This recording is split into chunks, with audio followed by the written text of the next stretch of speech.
নমস্কার বন্ধুরা, SM food blog চ্যানেলে সবাইকে জানাই স্বাগত। আজ আমি হাজির হয়ে গেছি একটি দারুণ স্বাদে নিরামিষ রেসিপি নিয়ে। কাঁচকলা রান্না শুনলে কিন্তু অনেক মন খারাপ হয়ে যায়, খেতে একদমই ভালো লাগে না। বিশেষ করে বাচ্চারা তো সবজি একদম খেতে চায় না, আর কাঁচকলা তো একদমই নয়। যদি এইভাবে কাঁচকলা কোপ্তা বানিয়ে দেওয়া যায় তাহলে বাচ্চারাও ভীষণ পছন্দ করবে। তো আমার আজকের রেসিপিটি হলো কাঁচা কলার কোপ্তা কারি। কীভাবে বানাতে হয় চলুন পুরো ভিডিওটা আপনারা দেখতে থাকুন।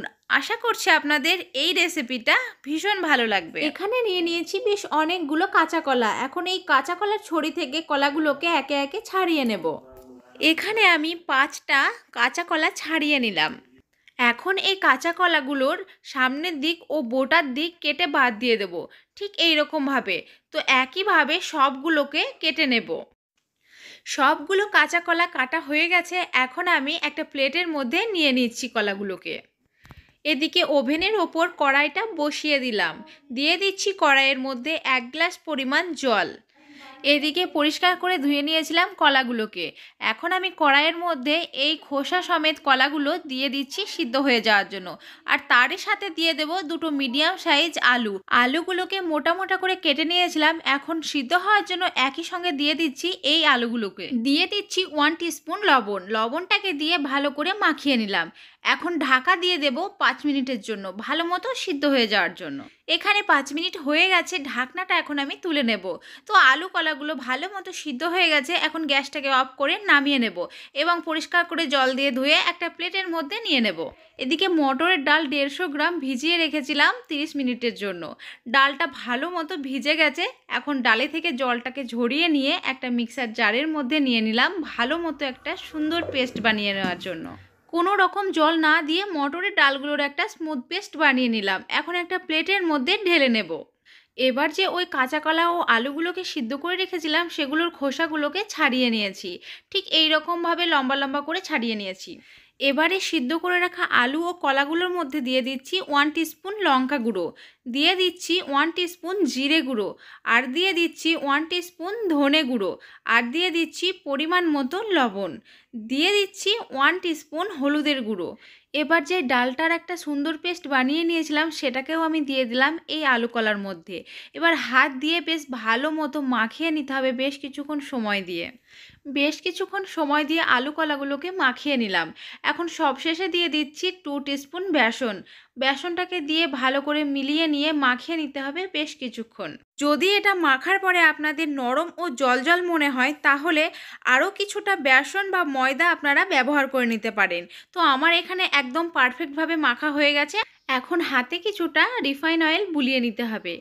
এবার ওই যে তৈরি করে রাখা পেস্টটাকে ঠিক এতটা করে নিয়ে হাতে গোল করে নিয়ে চ্যাপ্টা আকার করে নিতে হবে। প্রত্যেকটা একইভাবে বানিয়ে নেব। আপনারা চাইলে লম্বা, গোল বা চ্যাপ্টা আকার আপনারা দিতে পারেন, আপনাদের যেমন ইচ্ছে, এতে কোনো অসুবিধা হয় না।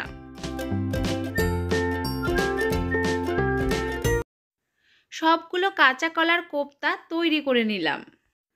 এদিকে গ্যাসটাকে অন করে নিলাম এবং ওভেনের উপর কড়াইটা বসিয়ে দিলাম। ভালো মতো কড়াইটা গরম হতে দিলাম। কড়াইটা গরম হয়ে গেছে। এখন দিয়ে দিলাম 500 গ্রাম রিফাইন অয়েল।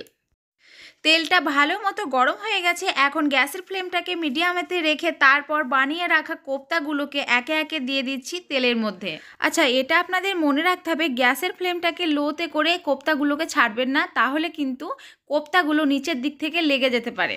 আর গ্যাসের ফ্লেমটাকে হাইতে রাখলে পুড়ে যাবে। তাই তেলটাকে ভালো মতো গরম করে নিয়ে গ্যাসের ফ্লেমটাকে মিডিয়ামতে রেখে তারপর কোপ্তাগুলোকে ছাড়বেন। এখন কোপ্তাগুলোকে উল্টে পাল্টে বেশ কিছুক্ষণ সময় দিয়ে গোল্ডেন ব্রাউন করে ভেজে নেব।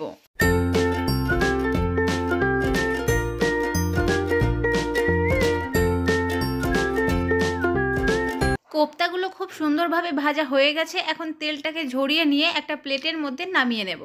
আর এই কোপ্তাগুলো কিন্তু বেশ সুন্দর লাগছে, মনে হচ্ছে যেন এখনই খেয়ে ফেলি। এখন বাকি যে বানানো কোপ্তাগুলো আছে একইভাবে ভেজে নেব। সব কোপ্তাগুলোকে খুব সুন্দরভাবে ভেজে নিয়েছি। এদিকে একটা মশলার পেস্ট বানিয়ে নেব।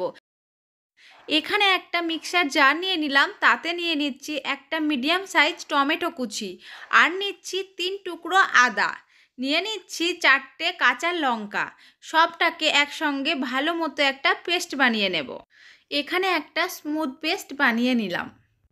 এবারে একই তেলের মধ্যে দিয়ে দিলাম 1 টিস্পুন গোটা জিরে, আর দিচ্ছি 2টো শুকনো লঙ্কা, দিয়ে দিচ্ছি 2টো তেজপাতা। 30 সেকেন্ড সময় দিয়ে একটু ভেজে নেব। এবার দিয়ে দিচ্ছি ওই যে একটা পেস্ট বানিয়ে নিয়েছিলাম টমেটো, আদা আর কাঁচা লঙ্কা, সেটাকে আমি দিয়ে দিলাম তেলের মধ্যে। আর দিয়ে দিচ্ছি 1 টিস্পুন চিনি, চিনিটাকে দিয়ে 1 মিনিট সময় দিয়ে নাড়াচাড়া করে নেব। এবার এই মশলার মধ্যে দিয়ে দিচ্ছি 1 টিস্পুন লবণ, দিয়ে দিচ্ছি 1 টিস্পুন ধনে গুঁড়ো, আর দিচ্ছি 1 টিস্পুন জিরে গুঁড়ো, দিয়ে দিচ্ছি 1 টিস্পুন লঙ্কা গুঁড়ো। সব কিছুকে একসঙ্গে মাখিয়ে নিয়ে 1 মিনিট সময় দিয়ে ভালো মতো কষিয়ে নেব।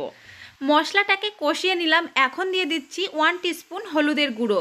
হলুদ গুঁড়োটাকে দিয়ে বেশ কিছুক্ষণ সময় দিয়ে আরও একবার কষিয়ে নেব, যাতে করে হলুদের কাঁচা গন্ধভাব না আসে।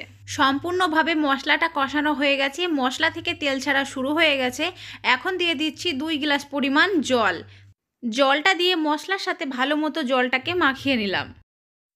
এখন এই ভেজে রাখা কাঁচা কলার কোপ্তাগুলোকে একে একে দিয়ে দিচ্ছি এই ঝোলের মধ্যে। আর জলের পরিমাণটা একটু বেশি দেবেন, কোপ্তাগুলো যখন ঠান্ডা হয়ে যায় তখন অনেকটা জল টেনে নেয়, তাই একটু বেশি করে জলটা দিতে হবে। যদি আপনাদের জলের পরিমাণটা কম হয়েছে মনে হয়, তাহলে আরও কিছুটা গরম জল দিয়ে দেবেন। এখন ঢাকা দিয়ে দিলাম 10 মিনিটের জন্য। 10 মিনিট হয়ে গেছে, ঢাকনাটা এখন তুলে নিলাম। কোপ্তাগুলোর মধ্যে খুব সুন্দরভাবে ঝোলটা অ্যাবজর্ব হয়ে গেছে এবং খুব সুন্দরভাবে ফুলে উঠেছে।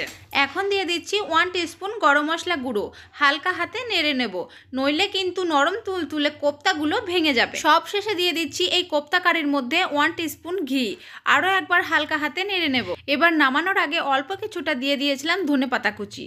তো আমাদের ও আপনাদের নিরামিষ কাঁচা কলার কোপ্তা কারি তৈরি হয়ে গেছে। গরম গরম কোপ্তা কারি ভাতের সঙ্গে ও গরম রুটির সাথে এটা ভীষণ ভালো লাগে। তো আশা করছি আজকের এই রেসিপিটা খুব ভালো লেগেছে। এইরকমভাবে আপনারা বাড়িতে তৈরি করুন, আর আমাকে অবশ্যই করে কমেন্ট বক্সে জানাতে ভুলবেন না যে কেমন হয়েছে। আজকের মতো টাটা বন্ধুরা, ভালো থাকবেন এবং সুস্থ থাকবেন। দেখা হচ্ছে আপনাদের সাথে নতুন নতুন এইরকম কিছু রেসিপি নিয়ে।